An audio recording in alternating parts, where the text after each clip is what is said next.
안녕하세요. 라온의 책 먹방. 오늘은 롤프 도벨리의 불행 피하기 기술이라는 책을 먹어보도록 하겠습니다. 오늘도 맛있게 잘 먹겠습니다.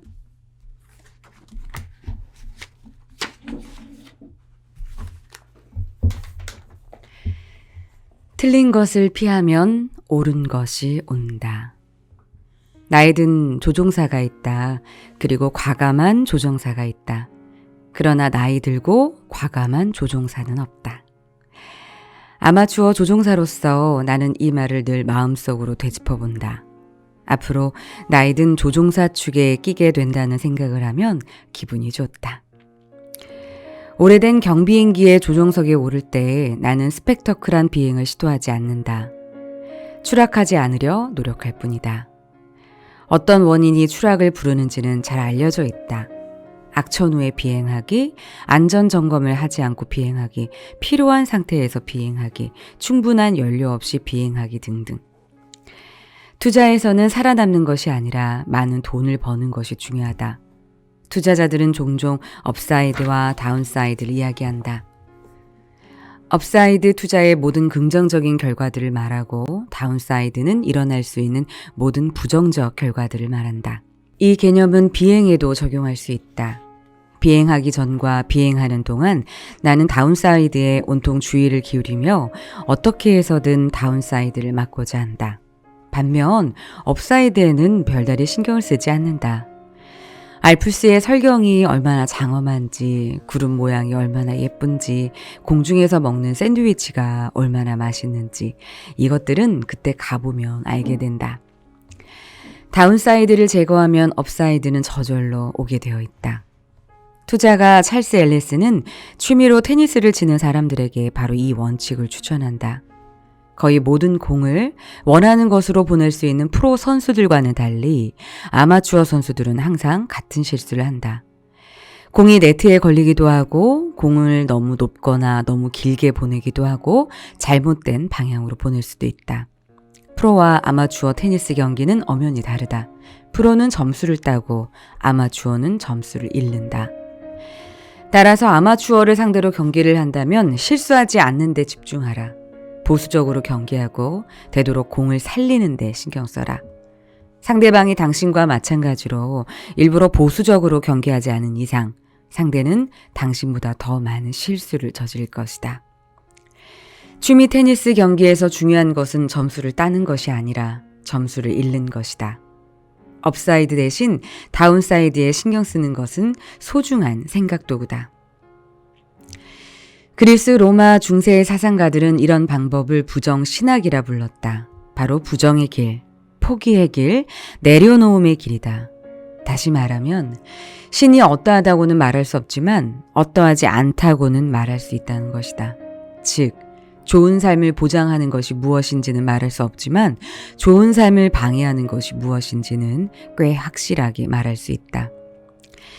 2500년 전부터 철학자와 신학자, 의사, 사회학자, 경제학자, 심리학자, 뇌과학자, 광고인 등 많은 이들이 무엇이 사람을 행복하게 만드는지 규명하고자 애써왔다. 하지만 얻은 결과는 보잘것없다. 친구들이나 삶의 의미도 중요하고 뜻도 나쁘지 않고 도덕적으로 사는 것도 나쁘지 않다. 그 외 여러 가지가 있겠지만 그런 것들이 확실히 행복하게 해주는지는 알 수 없다. 구체적인 행복 요소에 관한 한 우리는 계속해서 암중 모색 중이다. 반면 행복을 저해하는 것이나 좋은 삶의 위험 요소를 꼽으라고 한다면 우리는 상당히 정확하고 자신 있게 열거할 수 있다. 술, 마약, 만성 스트레스, 소음, 긴 통근 시간, 하기 싫은 업무, 실직, 불행한 결혼 생활, 지나치게 높은 기대, 가난, 빚, 재정적 종속, 외로움, 불평쟁이와 어울리기, 외적 평가에 연연하기, 타인과 끊임없이 비교하기, 희생적인 행동, 자학과 자책, 만성 수면 부족, 우울, 짜증, 분노, 질투 이런 요소들을 언급하는 데는 학문도 필요 없다. 스스로의 삶이나 주변 사람들을 관찰해보면 알 수 있다. 다운사이드는 늘 업사이드보다 구체적이다. 다운사이드는 화강암처럼 딱딱하고 손에 잡히며 구체적이다. 반면 업사이드는 공기와 같다. 그러므로 삶에서 되도록 다운사이드 쪽을 체계적으로 제거하는 데 집중하라. 그러면 현실적으로 좋은 삶을 얻게 될 공산이 크다.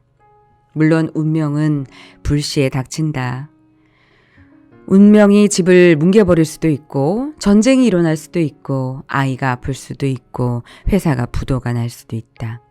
그러나 운명은 기본적으로 당신이 영향을 미칠 수 없는 범주의 것이다. 따라서 그것은 생각하지 말라. 위에 열거한 요소들을 보면 몇몇 카테고리가 빠져 있을 것이다. 질병이나 신체적 쇠약, 이혼 등이다.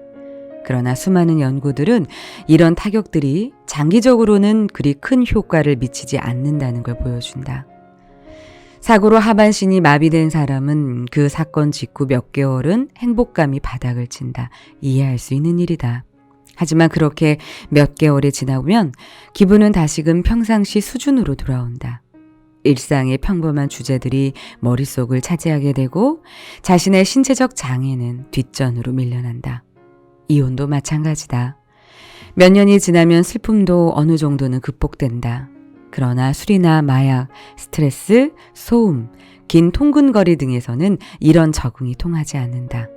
이런 요소들은 단순히 잊어버릴 수 있는 것이 아니라 늘 끼어들어 좋은 삶을 방해한다. 워렌 버핏이나 찰리 먼거처럼 장기적으로 성공한 투자가들이 알려주는 사고 습관이나 멘탈 트릭, 정신적 도구는 우리의 삶에도 탁월하게 적용된다. 그중 가장 우선적으로 적용할 수 있는 것이 바로 다운사이드를 피하는 것이다. 버핏과 먼거는 투자해서 업사이드를 주시하기 전에 우선 무엇을 피해야 할지, 즉 무엇을 하지 말아야 할지에 주의한다. 버핏은 이렇게 말했다. 우리는 사업에서 어려운 문제들을 해결하는 걸 배우지 않았다. 우리가 배운 건 그런 문제들을 피하는 것이다. 이를 위해서 꼭 똑똑할 필요가 없다.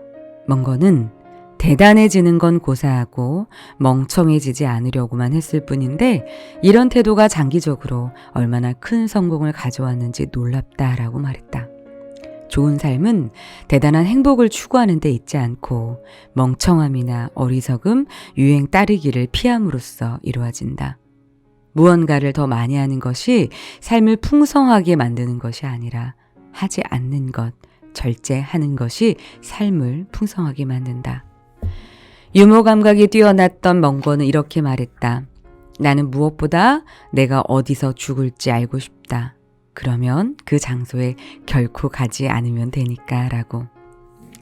하지 않는 것, 절제하는 것이 삶을 풍성하게 만든다. 그러니 삶에서 되도록 다운사이드 쪽을 제거하는 데 집중하라.